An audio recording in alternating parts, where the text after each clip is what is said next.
Bab 012. Uang musuh bis. Mirza balik bertanya pada Nisa. Nisa menggeleng. Tidak. Terus, tanya Mirza.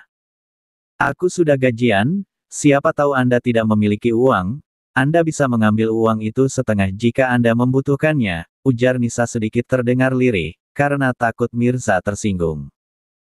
Mirza langsung memicingkan netranya pada Nisa. Cek, walaupun aku tidak memiliki pekerjaan, aku juga tidak mungkin ingin dihidupi oleh wanita, yang benar saja, ketus Mirza kesal pada ucapan Nisa. Kok marah? Aku kan niatnya baik, batin Nisa. Nisa tidak tahu jika Mirza memiliki uang dari Reza. Mirza melihat Nisa yang tertidur dengan pulas di ranjang, sedangkan dia duduk seperti orang bodoh di depan kipas tanpa menggunakan baju. Mirza sangat panas dan selama 2 minggu ini seperti itulah hidupnya harus menderita hanya menggunakan kipas angin. Bagaimana tidak menderita? Mirza sudah terbiasa hidup berak tiba-tiba hidup di rumah kecil yang hanya menggunakan kipas angin, apes banget kan jadi Mirza. Mirza menggeleng. Bagaimana dia bisa tidur sepulas itu dengan menggunakan cadar dan baju yang menutupi semua tubuhnya? Aneh, ujar Mirza pada dirinya sendiri, melihat Nisa. Mirza lupa kali ya jika dia sendiri yang melarang istrinya tempoh hari untuk membuka cadar di hadapannya. Makanya Nisa tidak pernah membuka cadarnya. Selama 2 minggu ini mereka memang tidur satu kamar, karena di kontrakan itu hanya memiliki satu kamar saja. Mirza tidur di bawah dekat ranjang Nisa dengan menggunakan tilam kecil yang membuat tubuhnya terasa sakit semua jika bangun dari tidurnya. Sebenarnya Nisa ingin tidur di bawah tapi Mirza melarangnya, menyuruh Nisa yang tidur di ranjang.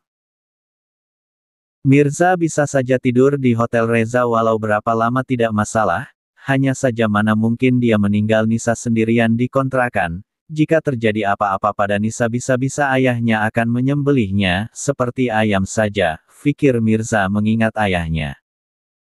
Mbak, apa boleh tokonya aku tutup lebih awal lagi ya? Tanya Nisa yang sedang duduk merangkai bunga bersama dengan Elina. Karena mengingat jika semalam Mirza menyuruhnya memberitahu pada pemilik toko untuk tutup lebih awal sikit. Mirza sebenarnya khawatir pada Nisa yang sering duduk sendirian di depan toko bunga itu, apalagi jika hampir masuk maghrib toko itu sudah sangat sunyi. Mirza takut jika terjadi sesuatu yang tidak diinginkan pada istrinya itu, tanpa Mirza sadari jika dia sangat menjaga istrinya itu dengan baik, entah karena permintaan ayahnya, atau memang kemauan dari dirinya sendiri.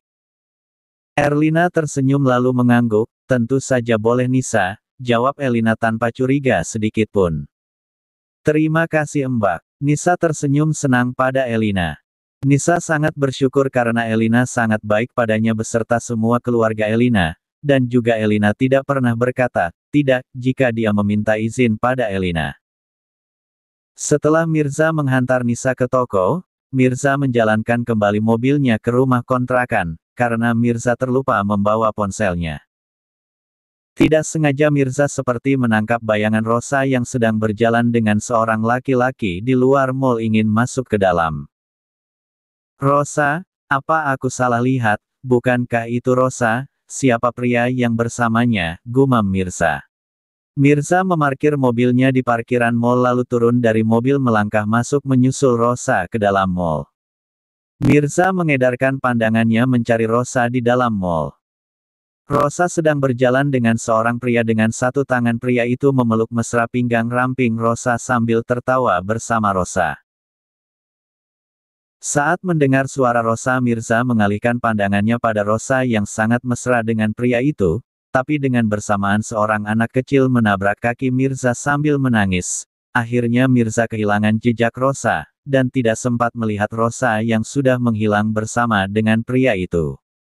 Hai pretty little girl, mana ibumu? Tanya Mirza berjongkok di hadapan gadis kecil itu. Seorang wanita menghampiri Mirza dengan anak kecil itu. Maaf tuan, ini anak saya, dari tadi saya mencarinya. Terima kasih tuan, kata wanita itu memeluk anaknya. Mirza hanya mengangguk pelan dan tersenyum tipis lalu kembali melanjutkan mencari Rosa tapi dia tidak menemui Rosa lagi. Mirza keluar dari mall dan kembali melanjutkan perjalanannya pulang ke rumah. Untuk mengambil ponselnya, Nisa sedang sibuk bunga di toko. Selesai menyusun, Nisa membalikkan tubuhnya dan "Ark!" teriak Nisa kaget dan langsung terhenti karena Mirza menutup mulutnya. "Kenapa kau teriak-teriak? Bagaimana jika orang-orang mendengarmu dan datang kemari mengira aku memperkosamu dan memukulku?" kesal Mirza pada Nisa. "Yang benar saja aku digebukin karena dikira memperkosa istri sendiri," batin Mirza masih kesal pada Nisa. "Siapa suruh kau seperti cenayang yang tiba-tiba muncul," batin Nisa. "Ada perlu apa Anda datang kemari?" tanya Nisa melewati Mirza. "Apa aku tidak bisa datang kemari? Kau takut jika laki-laki itu tahu jika kau sudah menikah," sindir Mirza dengan wajah datarnya. Makin kesini, dia semakin aneh, untung saja Mbak Elina tadi pergi bersama suaminya, batin Nisa. "Aku tidak mengatakan itu, hanya bertanya saja," lembut Nisa karena malas menghadapi sikap Mirza yang dia juga sendiri tidak mengerti karena menurut Nisa sangat aneh. "Aku kebetulan lewat, sekalian membawakanmu makan siang, tapi jika kau tidak mau, aku bawa lagi," kata Mirza masih dengan datar dan mengalihkan pandangannya ke sana kemari seperti menghindari tatapan mata Nisa. Nisa tidak menjawab Mirza, tapi dia terdiam dan melihat kresek yang Mirza bawa berisi makanan. "Apa dia berniat meracuniku?" batin Nisa yang waspada pada makanan yang Mirza bawa. Mirza melangkah ke meja yang ada kursi dan mendudukkan dirinya di sana. "Makanlah," kata Mirza pada Nisa yang masih berdiri memperhatikannya dengan berbagai degaan yang berada di kepalanya. Nisa juga mendudukkan dirinya di hadapan Mirza yang seperti sedang berpikir. "Apakah aku hanya salah lihat tadi pagi? Apa itu Rosa? Sama siapa dia? Apa dia? Apa yang aku pikirkan? Positif saja Mirza. Mana mungkin Rosa menduakanmu," batin Mirza yang sedang berperang dengan perasaannya sendiri. Mirza tidak sadar jika Nisa masih belum memakan makanan yang dia bawa, dan terus melihat makanan itu dengan penuh curiga berpikiran negatif. Nisa mengira jika Mirza berniat meracuninya. Mirza mengalihkan pandangannya dan melihat Nisa yang masih menatap makanan itu. "Ada apa? Kenapa tidak dimakan?" tanya Mirza melihat Nisa. Aku belum lapar sepertinya, kau makan saja," tolak Nisa halus dan sedikit terbata-bata. "Makan, atau kau ingin aku yang menyuapimu?" ancam Mirza melototi Nisa, yang membuat Nisa tidak punya pilihan lain selain memakan makanan itu. Mau tidak mau Nisa terpaksa menyuapi makanan itu ke dalam mulutnya. "Hanya mengurus satu wanita saja kalian tidak becus, sudah 3 hari kalian masih saja gagal melakukan tugas kalian," marah Rosa pada kedua preman yang dia perintahkan untuk menjalankan aksi jahatnya, tapi sudah 3 hari mereka belum berhasil, karena Nisa sering tutup awal toko bunga itu, apalagi Mirza sering menjemput Nisa tepat waktu. "Maafkan kami Nona, kami berjanji akan lebih ketat lagi mengawasi wanita itu Nona," jawab salah satu dari kedua preman itu. "Aku tidak membutuhkan janji-janji kalian bodoh, aku mau buktinya," ketus Rosa marah-marah. Kedua preman itu hanya bisa menunduk diam, tiba-tiba muncul lagi pikiran kotor di otak Rosa. Rosa tertawa jahat, lalu memerintahkan kedua preman itu untuk menjalankan rencana barunya. Mirza dan Nisa sedang dalam perjalanan pulang ke kontrakannya, di mobil Mirza dan Nisa sama-sama diam. Bahkan auranya jadi seperti di kuburan. "Apa Anda sudah mendapat pekerjaan?" tanya Nisa basa-basi pada Mirza. Mirza menggeleng. "Belum," singkatnya. Nisa hanya mengangguk dan kembali terdiam. Mirza benar-benar sudah seperti pengangguran, dia juga sudah berusaha semampunya mencari pekerjaan tapi ayahnya memang sangat licik dan membuat Mirza benar-benar menjadi pengangguran. Drurt drurt drurt. Ponsel Mirza berdering. "My honey." "Hello," jawab Mirza. "Sayang, kenapa kau sering tidak angkat sih jika aku menelponmu? Aku sangat merinduimu sayang, apa bisa malam ini kau datang ke apartemenku?" bujuk Rosa dengan suara lembutnya yang manja. "Maaf Rosa, aku sangat sibuk mencari pekerjaan, kau kan tahu jika aku tidak memiliki pekerjaan. Mirza tanpa sadar menyebut hanya nama, Rosa, saja tanpa embel-embel sayang. Kau sudah banyak berubah, saja kau sudah mulai tertarik pada perempuan kampung itu, cemberut Rosa pada Mirza. Apa yang kau bicarakan sayang? Jangan bicara sembarangan, baiklah, malam ini aku akan datang ke apartemenmu. Kata Mirza lembut. Janji. Iya aku janji. Kata Mirza. Oke sayang, aku tutup dulu, mau mandi dulu dah. Umuah. Kata Rosa lalu mematikan ponselnya dan tersenyum penuh arti. Nisa hanya duduk diam seolah tidak dengar pembicaraan Mirza dan Rosa. Mobil Mirza tiba-tiba mati, ada apa ini? Kata Mirza lalu turun dari mobil dan memeriksanya. Ternyata ada beberapa kerusakan di dalam mobil Mirza. Mirza menghampiri Nisa yang masih di dalam mobil dan melihat arloji di tangannya ternyata sudah hampir sholat maghrib. Dia mengedarkan pandangannya dan melihat ada sebuah musola yang tidak jauh dari lokasinya saat ini. Turunlah, aku akan menghantarmu ke musola. Setelah itu aku kembali ke sini, aku ingin memperbaiki mobilku dulu. Kata Mirza pada Nisa. Nisa juga turun dari mobil dan Mirza menghantarnya ke musola. Di apartemen Rosa menghubungi kedua preman itu. Halo Nona, jawab salah satu di antara mereka. Kalian bersiap-siap malam ini, pantau terus lokasi kontrakannya, jika suaminya sudah keluar dari rumah, kalian langsung melaksanakan yang telah aku perintahkan, mengerti? Kata Rosa nyaring. Mengerti Nona. Ingat, jangan sampai kalian gagal, jika kalian gagal lagi, aku akan mencari orang lain untuk menggantikan kalian berdua yang tidak becus. Baik. Rosa memutuskan panggilan teleponnya, sorry Nisa. Sepertinya nasibmu memang selalu sial. Kata Rosa kembali tertawa jahat. Kau sebenarnya gadis yang baik, tapi sayang, sepertinya takdir tidak berpihak dan baik padamu hahaha rasakan kau Nisa, berani ingin mengambil milikku. Kau siap? Rosa sangat tidak sabar ingin menghancurkan Nisa dengan segala ambisinya. Nisa sudah siap sholat langsung berjalan ke mobil Mirza yang tidak jauh darinya. Tiba di mobil Mirza sudah siap membuat mobilnya, dia membuat sendiri mobil itu, yang benar saja, dia bisa melakukan pekerjaan seperti itu. Batin Nisa tidak percaya jika Mirza sendiri yang memperbaiki mobilnya, tadinya Nisa berpikir Mirza ingin menghubungi bengkel, ternyata dia salah, Mirza sangat mahir dalam memperbaiki mobil. Kukira dia hanya tahu kerja di kantoran dan bersenang-senang, tambah Nisa dalam hati. Mirza sudah siap dan menghampiri Nisa. Anda memperbaiki mobil Anda sendiri, tanya Nisa. Apa ada orang lain di sini? Jawab Mirza kembali bertanya sambil mengelap tangannya.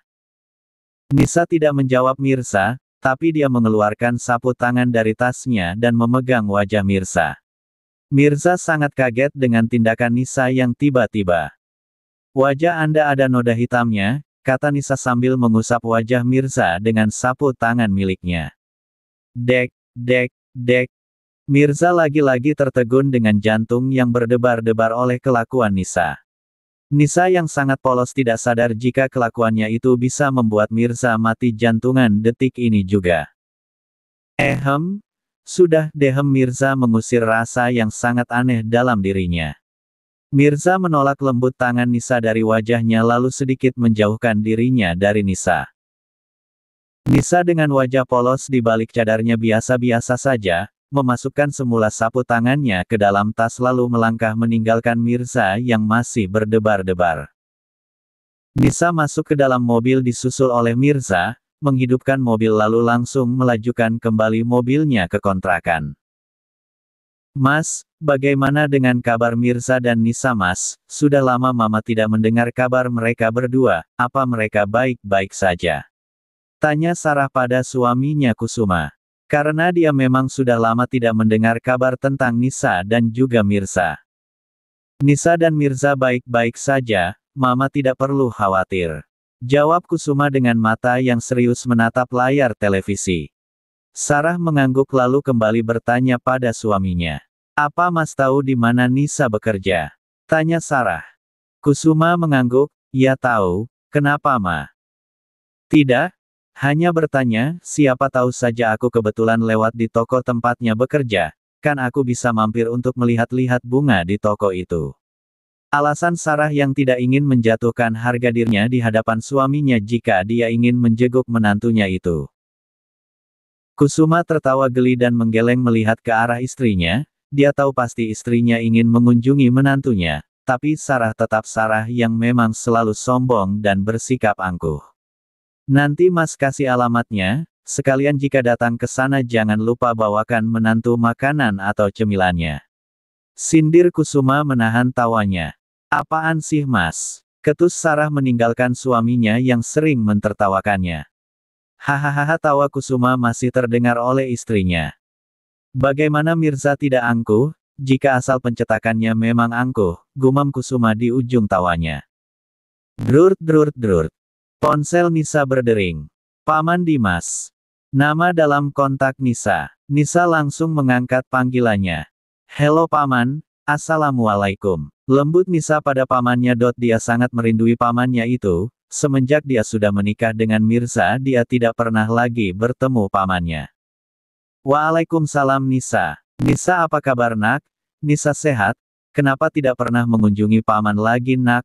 Uhuk, kata Dimas di akhir kalimatnya dia batuk-batuk, karena memang Dimas sedang sakit.